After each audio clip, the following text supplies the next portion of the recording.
Students, آج جمعۃ المبارک 22 جنوری 2021 ہے اور آج ہم اپنا سبق اطاعت رسول صلی اللہ علیہ وآلہ وسلم کی اہمیت جو کہ باب 2 ایمانیات و عبادات سے لیا گیا ہے اس کے سوالات کے مختصر جوابات کریں گے۔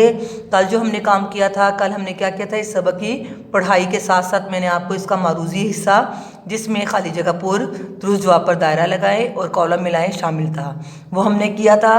آج جو ہم کریں گے اس کا جو ٹاپک ہے وہ کیا ہے، سوالات کے مختصر جوابات۔ سوال نمبر 1 ہے، اطاعت رسول صلی اللہ علیہ وآلہ وسلم سے کیا مراد ہے؟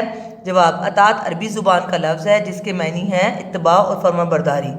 جس طرح ایک اللہ پر ایمان لانا ضروری ہے، اسی طرح رسول صلی اللہ علیہ وآلہ وسلم کی رسالت پر یقین رکھنا اور آپ صلی اللہ علیہ وآلہ وسلم کے احکام کی اطاعت کرنا بھی فرض ہے۔ سوال نمبر 2، اطاعت رسول صلی اللہ علیہ وآلہ وسلم کیوں ضروری ہے؟ جواب، قرآن مجید میں اللہ تعالیٰ نے نماز، روزہ، زکوٰۃ کا حکم دیا ہے، لیکن ان کی ادائیگی کے لیے قرآن پاک میں واضح طریقہ نہیں بتایا گیا، اس لیے مسلمانوں پر آپ صلی اللہ علیہ وآلہ وسلم کی اطاعت ضروری ہے۔ سوال نمبر 3، آپ صلی اللہ علیہ وآلہ وسلم سے محبت اور عقیدت کا تقاضا کیا ہے؟ جواب، آپ صلی اللہ علیہ وآلہ وسلم سے محبت اور عقیدت کا تقاضا یہ ہے کہ جب بھی ہم آپ صلی اللہ علیہ وآلہ وسلم کا نام لیں یا سنیں تو آپ صلی اللہ علیہ وآلہ وسلم پر درود بھیجیں، کیونکہ اللہ تعالیٰ اور اس کے فرشتے بھی آپ صلی اللہ علیہ وآلہ وسلم پر درود بھیجتے ہیں۔ سوال نمبر 4، ایمان کی بنیادی شرط کیا ہے؟ جواب، نبی کریم صلی اللہ علیہ وآلہ وسلم کے فیصلوں کے مطابق عمل کرنا ایمان کی بنیادی شرط ہے۔ اللہ تعالیٰ نے فرمایا ہے کہ کوئی شخص اس وقت تک مومن نہیں ہو سکتا جب تک وہ اپنی زندگی کے تمام معاملات میں نبی کریم صلی اللہ علیہ وآلہ وسلم کے کیے گئے فیصلوں پر عمل نہ کریں۔ سوال نمبر 5، ہم دنیا اور آخرت میں کیسے فلاح پا سکتے ہیں؟ جواب ہے، اللہ تعالیٰ نے حضور صلی اللہ علیہ وآلہ وسلم کو انسانیت کے لیے ہدایت دینے والا بنا کر بھیجا۔ آپ صلی اللہ علیہ وآلہ وسلم کا ہر عمل قرآن پاک کی تعلیمات کا عملی نمونہ ہے اور رہے گا، اس لیے ہم اپنے نبی کریم صلی اللہ علیہ وآلہ وسلم کے نقش قدم پر چل کر دنیا اور آخرت میں فلاح پا سکتے ہیں۔ اوکے اسٹوڈنٹس، یہ تھے آپ کے مختصر جوابات۔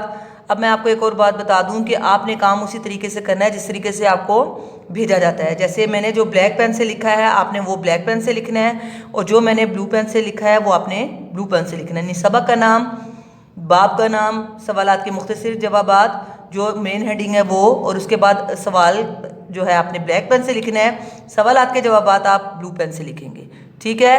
آپ نے بال پین یوز نہیں کرنا، بال پین سے جو ہوتی ہے رائٹنگ خراب آتی ہے۔ آپ پوائنٹر یوز کریں یا جیل پین یوز کریں یا انک پین یوز کریں، اٹس اپ ٹو یو، ٹھیک ہے؟ لیکن بچے مجھے کام جو جس طرح میں بھیجتی ہوں اسی طریقے سے چاہیے۔ کچھ بچوں نے اب جو بچے مجھے کاپیز چیک کرا کے گئے انہوں نے کیا کیا ہوا ہے کہ جو اس کے کانٹینٹس ہیں وہ بیچ میں لکھے ہوئے ہیں، ایکسرسائز پہلے شروع کی ہوئی ہے، سلیبس مینشن نہیں کیا ہوا، اس طریقے سے جو آپ کے نمبر ہیں وہ کٹیں گے، ٹھیک ہے؟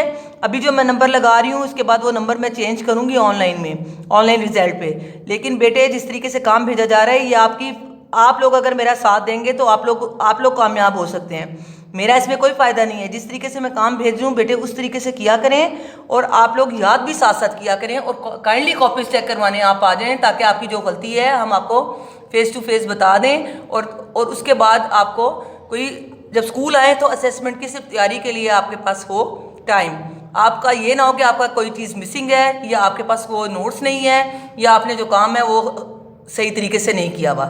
سمجھ آ رہی ہے نا آپ کو میری بات؟ اور ساتھ ساتھ جو کام آپ کو بھیجا جاتا ہے یہ یاد بھی کیا کریں تاکہ آپ جب اسیسمنٹ اسکول آئیں اسیسمنٹ ہو تو آپ کے اچھے نمبر آپ کو مل سکیں۔